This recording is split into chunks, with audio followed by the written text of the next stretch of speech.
Hey guys, welcome back to my channel Priya Singh Maths Mania. I am Priya Singh and I'm back with my series Arithmetic Progression class 10th. Now again we are going to solve the further questions of AP chapter, that is 5.1 exercise 5.1, and the question is question number 16. Determine the AP whose third term is 16 and seventh term exceeds the fifth term by 12. सबसे पहले question को आराम से पढ़िए.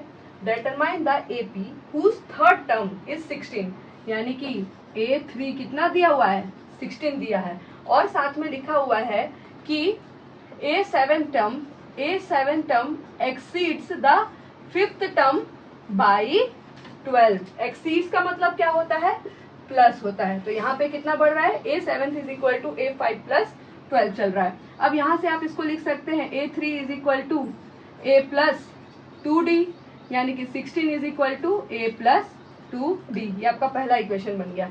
यहाँ पे आप देख सकते हैं A plus 7D is equal to, यानी कि आप लिख सकते हैं A minus 5 is equal to 12. अब A प्लस 7D को आप क्या लिख सकते हैं, A plus 6D minus A plus 4D is equal to 12. A7 को क्या लिख सकते हैं, A प्लस 6D लिख सकते हैं, और A5 को लिख सकते हैं A प्लस 4D. यहाँ पे माइनस का साइन बाहर था इसलिए मैंने सेपरेट किया हुआ इनको ब्रैकेट लगा के. A plus 6D minus A minus 4D is equal to 12.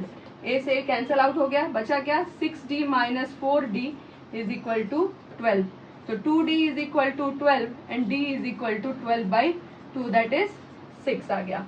अब फ्रॉम इक्वेशन 1 से आप क्या निकाल सकते हैं, A निकाल सकते हैं. From equation 1 we put D is equal to 6. 16 is equal to A plus 2 into 6. 16 is equal to A plus 12. A is equal to 16 minus 12. A is equal to 4. यहाँ पे A आपका 4 आ गया और D आपका 6 आ गया. आपको पूछ रहा है कि determine the AP whose A term. अब हमको AP निकालना है, तो आपका AP therefore AP क्या आ जाएगा, AP is equal to A, A1, A plus D, comma A plus 2D, A plus 3D, 2 dash dash dash. Value put कीजिए. पहला A फर्स्ट टर्म A 4 आ गया, दूसरा 4 प्लस 2 इंटू 6 कितना आ गया, 12 है ना, सॉरी 2 इंटू 6 हो गया. दूसरा क्या हो गया, 4 प्लस 2 इंटू 6 हो गया. तीसरा टर्म, चौथा टर्म 4 प्लस 2 इंटू 3 इंटू 6 हो गया. तो ये क्या आ गया, 4, 10, 16, 18 प्लस 4 22, 2 डैश डैश डैश. तो ये है आपका AP. अब अगला क्वेश्चन क्या है, 17 question. Find the 20th term from the last term of AP. AP आपको दिया हुआ है क्या है, 3, 8, 13, 2 डैश डैश डैश 253. अब आपसे क्वेश्चन में दिया हुआ है, AP दिया हुआ है कि 3, 8, 13 डैश डैश डैश टू 253. आपसे बोला है कि इसका 20th टर्म निकालिए. 20th टर्म निकालने के लिए तो पहले तो हमको AP अच्छे से रीडिफाइन करना पड़ेगा, क्योंकि आपको बोला है लास्ट टर्म से निकालने के लिए. अब कई बार होता है बच्चों को लास्ट टर्म के लिए फॉर्मूला नहीं याद होता है, उसके लिए एक रिवर्स फॉर्मूला भी है. तो आप क्या कर सकते हैं, इस AP को पलट दीजिए. ठीक है, अब आगे पलटने से पहले आप यहाँ पे A लिख लीजिए, पुराना A जो ये था, और D आपका क्या आ रहा है, जो ज्यादा काम की चीज है वो है 5. अब आप इसका न्यू AP बना सकते हैं.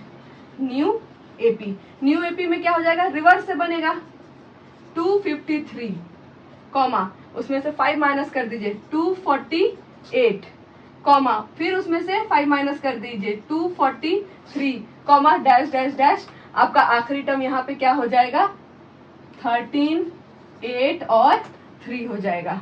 ठीक है, अब आपको एक नया AP मिल चुका है, जिसके लिए A आपका कितना हो जाएगा, 253 हो जाएगा, और D आपका 5 ही रहेगा. ठीक है, D आपका क्या हो जाएगा, -5 हो जाएगा. A2 माइनस A1 करेंगे तो D आपका -5 हो जाएगा. अब आपको बोला है कि 20 टर्म फ्रॉम लास्ट टर्म, तो आप डायरेक्टली सिर्फ यहाँ पे फॉर्मूला पुट कर दिए, A plus n minus 1 into D.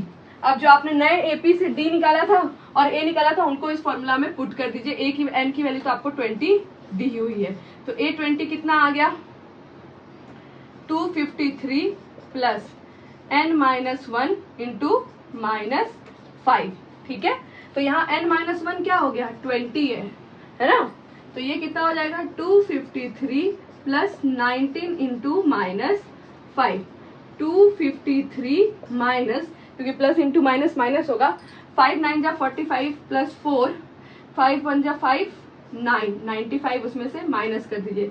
तो A20 टर्म आपका कितना आ जाएगा 13 में से 5 गया 8 बचा, 14 में से 9 गया 5 बचा 158, यानी कि आपका लास्ट टर्म से A20 टर्म क्या आ जाएगा 158। So thank you guys for watching my full video and for the next question please do subscribe my channel and visit my videos. Thank you.